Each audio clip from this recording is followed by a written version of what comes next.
In this tutorial, I'll show you how to simply buy a KOROMARU token on Guardarian.com. Go to our homepage and let's get started. Find KOROMARU in the cryptocurrencies list, select the currency, and enter the amount you wish to spend.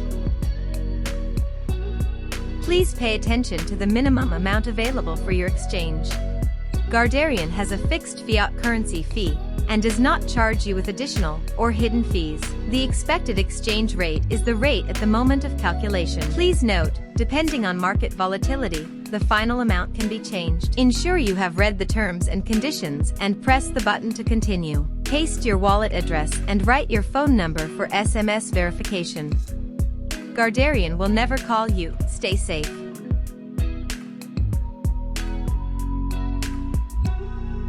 The following step is a quick and easy verification of your identity.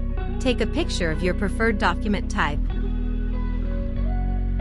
And let's move to a facial verification. Turn on your camera, place your face within the frame and roll the head in a circular motion. Most verifications are processed within a few minutes. The status will automatically update once the verification is completed. Finally, you'll need to manually make the payment from your bank account. Don't forget to use reference number. Performing the transfer. Payment from another person's account and payment without reference would be cancelled. The exchange will be performed immediately after we receive payment.